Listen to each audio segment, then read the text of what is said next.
Now we are in 2025, we need to make sure this is the year we financially thrive. There's no more time for excuses, as now is the time to future-proof our finances and also build long-term wealth. One of the ways we can build long-term wealth is by multiplying our streams of income.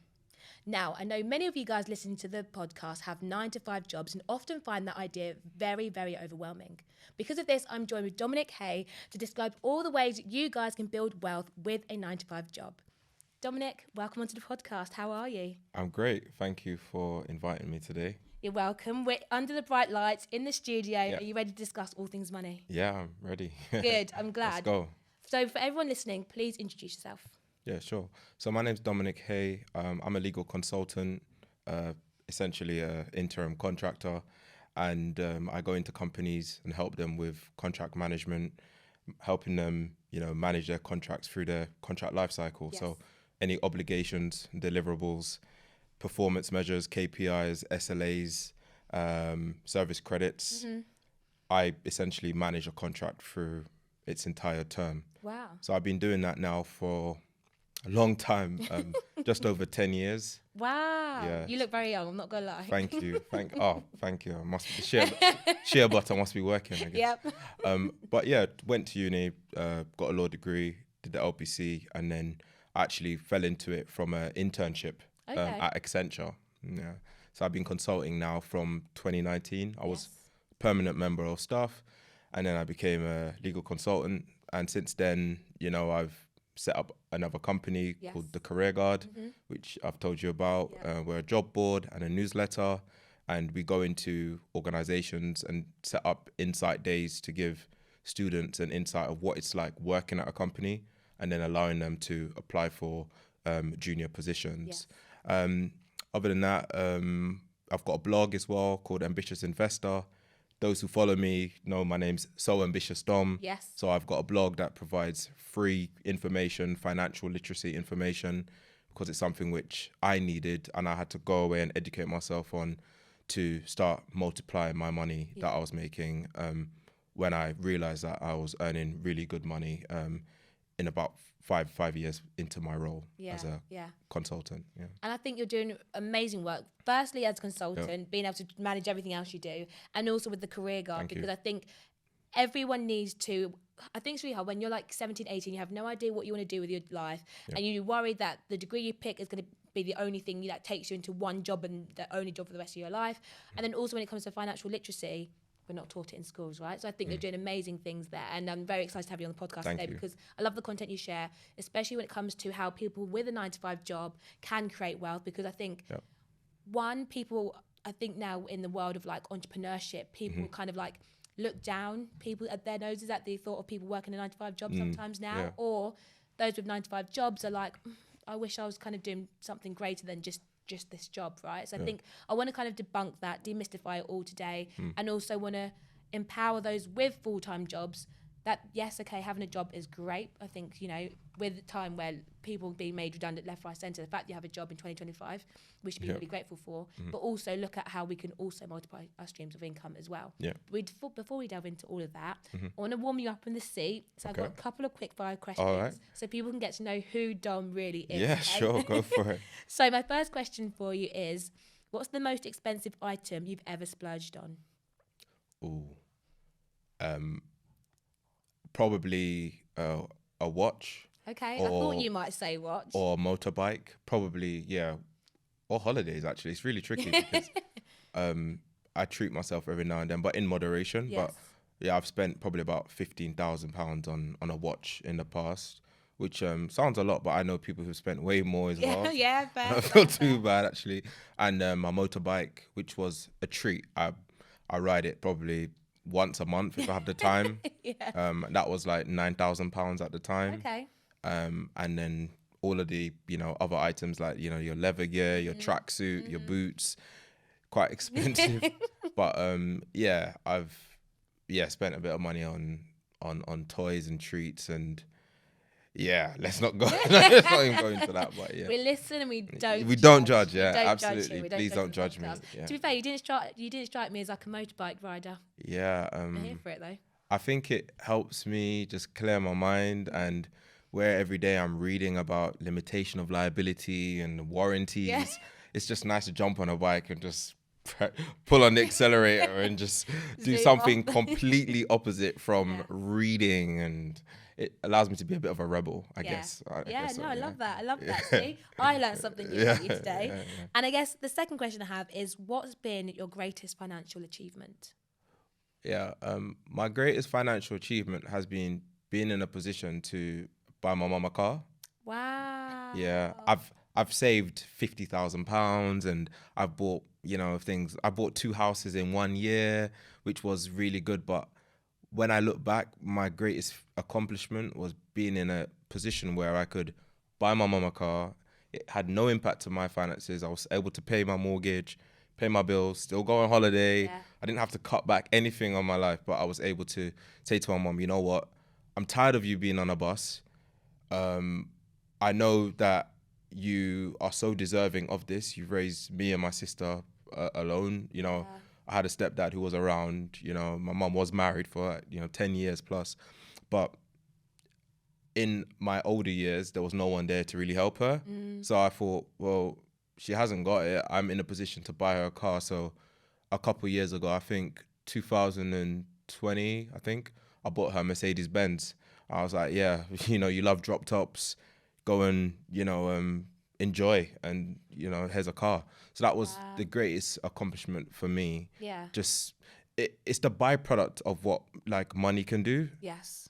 And I'm quite generous. I'm quite of a giver. I like giving myself stuff, but I like being able to like help people and seeing a smile on people who are close to me on their face. Just seeing them happy. Yeah. That makes me happy. So that was my biggest accomplishment. Wow. You know what? I'm manifesting that for myself, to be able to treat my mum like that, because I think we all know how hard mothers, fathers are like, really like, how hard they work. Oh no, you got the money. You just came back from Bali. You got the money.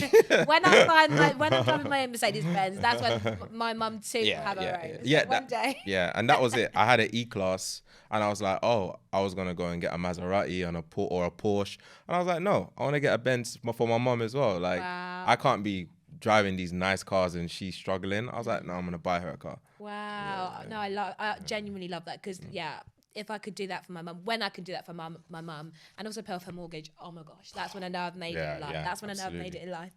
So obviously today we're chatting about how everyone can, with a 9-to-5 job, can multiply their streams of income and also build long-term wealth. Because I think a lot of us often overlook, how important it is to invest and just generally have more than one stream of income, because again, no job is guaranteed. The amount of redundancies I've seen in the last year is wild, right? So before that, I think it's really important to kind of get to know you a little bit more about the wealth you've created. So I'm keen to know, how have you built the wealth you've got now? Yeah, sure.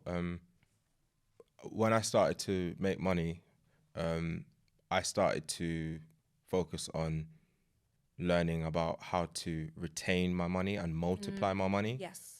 And quite early in my financial literacy journey, I decided to buy an investment property. Okay. Actually, my first property I bought was an investment property. Okay. Yeah. And I decided to educate myself on real estate, things like, rental yield, what it means. Yes. How to find a property in an area which, has the potential to appreciate in value.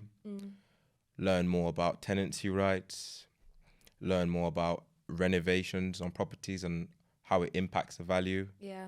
And learning about tax implications as well. Important. Yeah. So quite early on, as I made some money, because I splurged, but before I bought a Rolex, as an example, I bought a property to make some money from. And I made that decision like quite consciously, because I thought, I want something that will pay me an income stream while I'm working. So quite early out, I'd read, the popular books, the Rich Dad, Poor Dads, Classic. the Think and Grow Rich, those type of books. I mean, there's so many of them. But I said to myself, I have to take action. So I watched a few different podcasts. I watched different influencers who are on YouTube, and I got inspiration. And then I said, I will actually take the risk and do it myself. I didn't have many people to reach out to, but I said I will start investing in real estate. So that was the first thing I did. I bought an investment property. And for context, how old were you when you did that? I was 26, and then I completed on the property at 27. Wow. Okay. Yeah. And then I also opened a stocks and shares ISA shortly after. And I've watched your podcast before. I'm not even going to talk too much about stocks and shares ISAs and compound interest, because I feel like everyone talks about that. Yeah. But I invested in stocks and shares ISA. I invested in an investment brokerage account. Okay. Opened up one. And when I opened the investment brokerage account, I picked a fund, and then I started to invest on a monthly basis. Yeah. And I still do to this day. So doing those two things combined, I realized that I've now got my income from my job, real estate, and then also I was, I had an accumulation fund, and I was, making money in my sleep technically from investing in an index fund. Yeah, and I think the way you explained all three streams of income, I think you've made it, hopefully to you guys listening or watching, that anyone can do it, right? Because Absolutely. I think when I speak on the podcast, and I try really hard not to do it, I don't want to come speak from a place where I'm like, I know this and, it's really out of reach, because I think it's really important that we discuss these topics and we discuss how people have got to where they're at, because we both want people to kind of emulate what the wealth we've grown, right? Yeah. And I think it's really important. And I guess, the fact that you've got the multiple streams of income, for those listening, why do you think it's really important that others have more than one income stream? Financial empowerment. And these companies, they can cut you anytime. I've been made redundant. Yeah. I've been dismissed from a role as well. That's a long story. That was actually a project manager who was jealous, essentially, that I, was a content creator and said that it's a risk to the business, which is just nonsense, right? Yes. But I've been made redundant, and that was nothing to do with me. I was working for a company. It was during a migration that went really wrong. It was a bank, and they acquired another bank. And I walked into the office, and I remember being told, within 6 weeks, we're going to be, making a lot of people redundant and laying off a lot of people. And I thought, wow, I was really like in a bit of a state of shock. Of course. But I said to myself, well, worst case scenario is that, okay, I lose this job, I get a payout, right? A small payout, because I hadn't worked at the company very long. But I also have my income from my property, and I also had a Vauxhall Corsa and an Astra I was renting on Turo at the time. Oh, wow. Yeah, okay. I don't do that anymore, but I was renting yeah. out cars at the time because I had space to park them. At the time, there was loads of space. So I actually just bought 2 cars and had them like in an underground park. So I was making cash flow from that and from my property. Yes. So I thought, well, worst case scenario, I'm already going to cash flow probably about 1,800 a month. So even if this company dismisses me, I'll be able to, keep the lights on. And it's so important to have another stream of income so you can always keep the lights on. Yes. I always say to everyone, please, please, please work out how much it's going to cost you to keep the lights on, right? And once you've done that, then everything else is a bonus, because you can cut out the expensive dinners, you can not go on holiday, but you need to be able to pay your gas bill, your electric bill, and your rent, right? So I think it's so important that you financially empower yourself by having another stream of income. And you can do this, honestly, really easy. From doing a service-based business on the weekend. I know someone on a Saturday and a Sunday, and one day after, I think in the morning, they do window cleaning. Oh, wow. Yeah, I've started to see people who've got some crazy side hustles, right? Because I plan to start interviewing some people, right? But you can do jobs on weekends. You can do gardening part-time. You could buy a car and rent it on Turo. You could buy a property and rent it. You could invest in dividend stocks. There's so many things you can do. You could buy a boring business like a laundromat. There's so many things you can do. You can resell trainers. You can resell, there's so many things you can do, right? Yeah. So it is so important that you financially empower yourself. So in the event you lose your job, you are dismissed, or there is a, economic downturn, you feel secure. Yeah. So important. Yeah, I agree. And this month we hosted our first live event of the year. Yep. And it was all about how to financially thrive in 2025. And I read a stat along the lines of last year that 6.8 million people in the UK were one paycheck away from homelessness, which meant that if they lost their job yesterday or the next day, they would lose their home in 2 months' time, which is sad. Wild. And I get that times are genuinely tough, and not everyone has the luxury to be able to take on like extra part-time jobs or things like that, but it does make you realize that how important it is to actually think about our finances beyond the one job we have, because like you said, redundancy, you were sadly made redundant one time. I've also interviewed people on the podcast that have also been made redundant. Again, not their fault. No job is genuinely secure, I don't believe. So I guess you said, how important it is for people to financially empower themselves. What books or resources would you recommend for those listening that would want to financially empower themselves beyond this podcast? Yeah, sure. So in terms of books that are out there, I think there's so much. I mean, you've got tools like ChatGPT now. So true. You've got books that are out there. And I think if people want to find information, the same way we can go online and know what Kim Kardashian, Kanye West are doing by going on Instagram, you will go and find that information, right? But the books that I read, I mean, Psychology of Money, Millionaire Next Door, The 4-Hour Work Week, Rich Dad, Poor Dad. I mean, there's so many books out there. Even some of these investment brokerage companies that are out there in the market, they have educational platforms as well. So what I would recommend is you go and seek the information. Investopedia is quite good. I've got tabs that are saved on my Google Chrome, right? And pretty much every morning I go on them and I look at them. Like, all the big names, the Forbes, the Inc. magazines, and I will just catch up on news. And I might even just pick up on a new word and then end up researching it. And what I would recommend to people is you could go onto ChatGPT and ask it to list 20 prompts of key financial jargon you should know, right? It will probably, respond with, dollar cost average, compound interest, maybe market capitalization, and then go down a rabbit hole and go and learn what these terminologies actually mean and how you can use them to empower yourself, and so you can multiply your money, because money is a skill set. Like making money, multiplying it, saving it, these are all different skills, right? But once you learn how to multiply your money, it becomes like euphoric. It's beautiful, right? It's kind of like working out for ages, drinking 2 liters of water a day, going to the gym 5 days a week, and then you look in the mirror. And then you look in the mirror and you start seeing striations and you start seeing, your muscle definition. It's the same thing. When you put $5,000 into a stock, for example, and then you make 8K back, it's beautiful. And it's just a nice feeling. So I would say educate yourself, and there's no excuse to not find information. We're in an information era.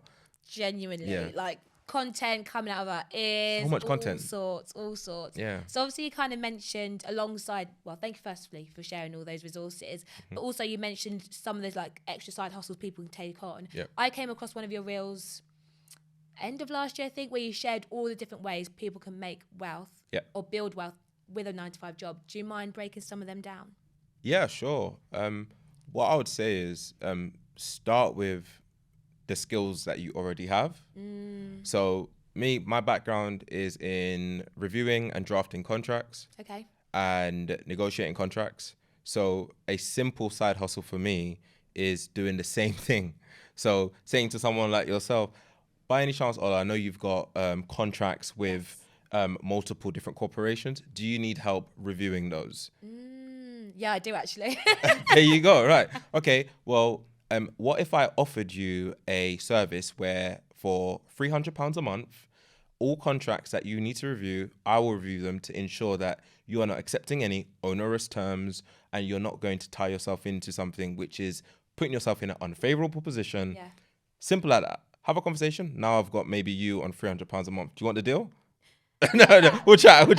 Right. So that's a simple way. Now, there's people out there who are programmers. There are people who understand, coding, as an example. I don't understand anything about coding, but I know someone who works for Apple.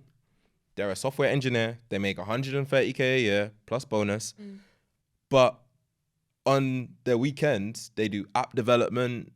They do advisory service on app development and on they do programming and they understand testing. So they do testing as well. And they can make just from their weekend hustle and after work hustle an extra 5-10K. So start with your existing skill set. If you are a writer, you can go onto Upwork or onto Fiverr and look for people who want a ghostwriter. Right now, I'm looking for a ghostwriter for LinkedIn. I don't have the time, right? So I would pay someone some money to write for me if they're a writer or if you're a journalist, right? If you are someone who's got a marketing degree, go and do marketing part-time for someone like me who runs a career guard or Ola who runs all things money. So what I'd say is start with your existing skill set. Don't try and go online and try and learn something brand new like, I don't know, options trading or the next hot thing because the chances are you're going to struggle at first if you go and say, okay, I'm going to now be a drop shipper. You don't know nothing about drop shipping. Your background is in journalism. Now you want to start selling things from China. Give it a rest, mate. Why don't you just go and do freelance writing on the side and build up a portfolio? Right? So what I would say is, and this is from my errors because I've made these mistakes. I've tried to do so many things and, they don't make any money. But what I would recommend is start with your existing skills, identify what those are, and then launch your service-based business. Yeah. Guys, you can see why I had Dom on the podcast because that was so beautifully explained in the sense that if someone asked me that question, I wouldn't have even said that because I think a lot of us undervalue the skills we have massively because the things you've just said, I'm like, that's something I could do. That's something I could also sell. That's also something maybe I could pitch. And I think not many of us think about that at all. It's in our face, so that's why we don't see it. But if you said, Dom, do you want coaching services on how to scale the career guard and land clients like what I have? I'd say, I'll give you £150 right now because I need some tips. I'm in the market and I'm looking for someone to advise me on growing a business. So we all have skills, but it's just trying to work out what those are. There's people out there who are running these Discord chats. They're rock climbers. I came across them the other day. They're rock climbers and they've got a Discord chat and it's like £30 a month to learn about rock climbing. And there's so many guitar players, piano players that teaching these things on the side. So look at the skills you have, write them down, right? No matter what it is, and then launch your side hustle from there. No, I love that. And I think as well, when it comes to something that you want to maybe monetize, I think it's really important that not everything has to become a full-time job either. Absolutely. Because I feel like a lot of people now have, fortunately, like myself, have made a side hustle into their full-time job, which is amazing. But not everyone wants to do that because there are probably people listening that do love their full-time job but don't want to leave it. So I think it's a case of if you do end up doing a side hustle, it can still stay a side hustle. I think there's also that external pressure now that your side hustle has to become your main business and then there's all that unnecessary pressure, whereas you are a consultant by day and by night you're writing newsletters. Exactly. Check out the career guard. Link in bio. Literally. And I guess, it's one thing to build wealth, but I think the second thing that's really important is to future-proof it. How can people go about future-proofing their finances? That's a good question. I think if you want to future-proof your finances, it's, once again, doing a discovery and looking at what you're currently spending, what you need and what you don't need. That subscription that you don't use, the subscription which you just don't need, just get rid of it. Because although it's really small and there's different opinions online about this saying you should focus on making more money and not getting rid of, your Pret subscription or your Spotify or your whatever. No. But I actually think you should look at where you're spending the most money, why you're spending it, and then working out, okay, do you actually need to be spending that money first? And then looking at ways you can make more money, and then doing the things like, setting up your emergency fund, having, 4 to 6 months worth of savings, ensuring that, you set up your stocks and shares ISA, and all of the different tax-free different things that are out there for you in the UK. Go and do your research and set up, yourself for success. Yes. Those things are very important. But I think if you want to future-proof yourself, you need to look at the current and the present before you start thinking about the future. Absolutely. So do that discovery and, cut the crap, essentially. Look at log into your online banking. There's some people, I saw a meme that said some people haven't looked at their online banking in January because of all the spending in December, in Dirty Ghana or whatever it's called. No, Dirty December, Dirty December. Ghana, and I was in Jamaica, so I was spending a lot of money as well, living my best life, but I had to face that reality, like, oh, how much rum did I buy in the club? So do that discovery and look at where you're spending your money. Yeah. And what you can cut out, and then what you can do based on the skills you've identified to make more money. Yeah. And that is the easiest way you're going to future-proof yourself for success. Then there's other things you can do, of course. You can insure your items. So my jewelry is insured. Some of my, belongings, well, most of my belongings are insured. I've got an emergency fund. I invest in real estate. I own more than 3 homes now. So I invest, and I've got other things I do on the side. So yeah. And I really, really like what you mentioned there is to take stock of the present right now. Absolutely. Because, and again, my wife's friend Laura shared the other day at our event was, if you can't look after £10, you're never going to be able to look after 10,000, let alone £1 million, right? So again, future-proofing your finances is making sure you have the financial skills to manage what you have now, because again, a lot of us, especially my generation, are constantly chasing wealth, right?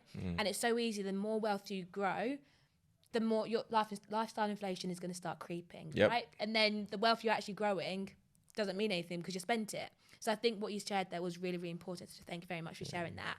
And I guess my final question for you on the podcast today, Dom, is for those looking to build wealth this year, you've shared loads of gems, but do you have maybe 2 final tips you want to share with people on the podcast today? Yeah, sure. I think I've mentioned them already, but what I would say is, in terms of a final tip, is 1, just start investing with what you have. So, check out my page, link in bio. I've got different companies that I would recommend personally that I've used. You can start investing from as little as like £1. Yeah. Right. There's genuinely no excuse. There's no excuse. Then what I would recommend, tip number 2, is the knowledge, right? I should have said this probably the other way around, actually, right? Which is getting the knowledge. Yeah. Go onto Google and type in compound interest calculator. Yes. Because you can, in 30 to 35 years, you can accumulate $1 million. I think like 20K invested, £150 a month, 9% interest a year. Yeah. With compound interest, the 8th wonder of the world, you can accumulate, over $1 million, which will help you when it's time to retire, because the state pension is like £200 a week. It's ridiculous. So 220 a week, actually. Yeah. Right? So it's not enough money. No. Right? So what I would say, number 1, educate yourself. Yes. Get the knowledge, right? And then number 2, start investing. If real estate sounds too expensive or you're not sure, it's too risky, just go and start with something as simple as investing in the S&P 500 through an index fund, wrapped in a stocks and shares ISA. Warren Buffett recommends it. Yeah. Like, just come on, just get started, right? That's what I would say. Yeah, no, I love those 2 tips. And I guess another wise friend of mine mentioned once that the best time to start investing was yesterday. Literally. The second best time is now. And guys, we are in 2025. And I know there's so many of you guys that listen to the podcast, follow me, and you are still yet to make that investment journey. So yeah, guys, please do make sure the year of 2025 is the year that we genuinely financially thrive. But Dom, thank you so much for being on the guest on the Thanks podcast for inviting today. It's been an absolute pleasure. You've dropped so many gems. And guys, Dom shares great content online. He's also got his newsletter called The Career Guard. So please do check it out. But Dom, if people do want to find you online, where can they go to do so? Sure. On TikTok, it's So Ambitious Dom with an extra M. I've got about 70,000 followers right now, and that's really important because there's a lot of people who create fake accounts of me. Yes. Really strange. I don't even think I'm that popular. You are clearly. You know you've made it where you got fake accounts of It's you. crazy. I'm like, wow. And Instagram, So Ambitious Dom, and Facebook the same. So follow me, check out the Career Guard. We're a newsletter, and now we've scaled into a job board, and we do insight days for employers as well. And ambitiousinvestor.com if you want financial literacy information in blog form. Dom, it's been a real pleasure, and I'm so glad I managed to get you on the podcast. And thank you very much. Thank you for inviting me.